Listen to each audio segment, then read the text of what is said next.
কোনো রকম সার ছাড়াই তিস্তাপাড়ের উর্বর পলি মিশ্রিত বালি মাটিতে মুখী কচু চাষ করে ভাগ্য বদলাচ্ছে ওই অঞ্চলের কৃষকদের। লাগছে না বাড়তি কোনো সার, সেরকম কোনো পোকা সরানোর ওষুধ কিংবা নিয়মিত জলসেচ। শুধু একবার মুখী কচু চারা লাগালেই কেল্লা ফতে, এতেই ভাগ্য ফিরছে কৃষকদের। এদিকে জলপাইগুড়ির তিস্তা নদী সংলগ্ন গ্রামগুলোতে এখন চোখে পড়ছে জমিতে জমিতে মুখী কচুর চাষ। এই কচু স্থানীয়দের কাছে পরিচিত সজি কচু নামে। আসলে বালি মাটিই হলো এই কচু চাষের আদর্শ জায়গা। মজার বিষয় হলো সজি কচু যে জমিতে চাষ হয়ে থাকে তাতে জল জমে থাকলে ক্ষতি হয়। সেজন্য এই কচু চাষে খুব একটা পরিশ্রম বা খরচের তেমন প্রয়োজন হয় না। বিঘা প্রতি জমিতে খরচ হয় যা তা মাত্র 5 থেকে 7 হাজার টাকা, আর লাভ বিঘা প্রতি হয়ে থাকে 45 থেকে 50 হাজার টাকা পর্যন্ত। এই কচু বিক্রি হয়ে থাকছে জলপাইগুড়ি শহরের দিনবাজার থেকে শুরু করে অন্যান্য বাজারগুলোতে। এছাড়াও গ্রামীণ এলাকার বিভিন্ন হাটেও সজি কচু দেখা মেলে। অনেক বাড়িতে এই কচুর নানা ধরনের সবজি বানানো হয়ে থাকে।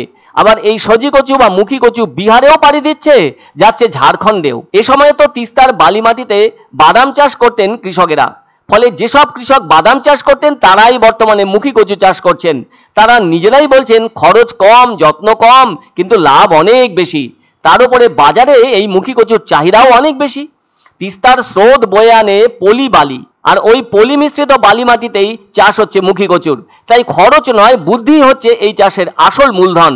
তবে মুখী কচুর অনেক ধরনের জাত আছে, যার মধ্যে বাড়িমুখী কচু 1, বাড়িমুখী কচু 2 যথেষ্ট ভালো। এগুলোর চাষ খরিফ মরশুমেই হয়ে থাকে। পুষ্টিগুণ কিন্তু মুখী কচুতেও আছে। যেমন প্রতি 100 গ্রাম মুখী কচুতে আছে 266 কিলো ক্যালোরি খাদ্য শক্তি, আছে খনিজ পদার্থ, আমিষ, ক্যালসিয়াম, ক্যারোটিন, ভিটামিন B2, শর্করা। মনে রাখা দরকার, এই মুখী কচুর জন্য মাটিকে গভীরভাবে 4টি চাষ দিতে হয়, কেননা এতে মাটি ভালোভাবে ঝুরঝুরে হয়ে ওঠে।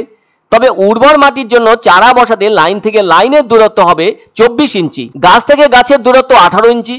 আবার অনুর্বর মাটিতে চাষ হলে সেক্ষেত্রে লাইন থেকে লাইনের দূরত্ব থাকবে একই 24 ইঞ্চি, আর এক্ষেত্রে গাছ থেকে গাছের দূরত্ব হবে 16 ইঞ্চি। যদি কোথাও কখনো ডাবল সারি পদ্ধতির প্রয়োজন হয় তাহলে লাইন থেকে লাইনের দূরত্ব হবে 30 ইঞ্চি, এক্ষেত্রে গাছ থেকে গাছের দূরত্ব হবে 24 ইঞ্চি। তবে এ ধরনের কচু লাগানোর আগে 2.5 ফুট দূরে দূরে দাগ টানতে হয়। এই দাগের দুপাশে 4 ইঞ্চি দূর দিয়ে 24 ইঞ্চি পর পর কচু বীজ লাগিয়ে যেতে হয়।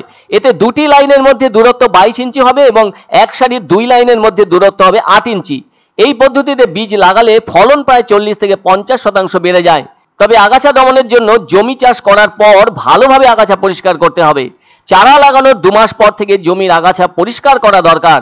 আর মুখী কচু 6 থেকে 9 মাসের ফসল। পাতা হলুদ রং এবং তা শুকিয়ে গেলে কোদাল দিয়ে মাটি খুঁড়ে মুখী কচু তোলা হয়। ঠিকমতো করে রাখলে 4 থেকে 6 মাস পর্যন্ত মুখী কচু অনায়াসে সংরক্ষণ করা যায়। যাই হোক, জলপাইগুড়ির তিস্তা নদীর উঁচু থাকা চরে এবার ভালোই চাষ হয়েছে মুখী কচুর, যা সবজির বাজারে আধিপত্য বিস্তার করে আছে। এদিকে দামও কম, ফলে ক্রেতাদের একটা অংশ বাজার থেকে সজি কচু কিনেও থাকেন। অনেকে এই কচুকে গুড়া কচু, কুড়ি কচু, ছড়া কচু, দুলি কচু, বন্নি কচু নামেও ডেকে থাকেন। তবে এই কচু চাষের জন্য সারা দিন উন্মুক্ত রোদেরও প্রয়োজন হয়ে থাকে। এটাতে খরচ বিঘায় 1 বস্তা হলে সে কচুর দাম হচ্ছে 3000 টাকা। বিঘায় 3 বস্তা লাগে, তাহলে 9000 টাকা। 60 দিয়ে ওই 12-13 হাজার টাকার মতো লাগে।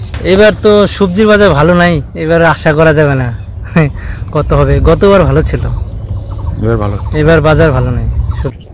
তিস্তার চরে মাটিটা ভালো, যার জন্য কচুটাও ভালো হয় আর ফলনটা বৃদ্ধি।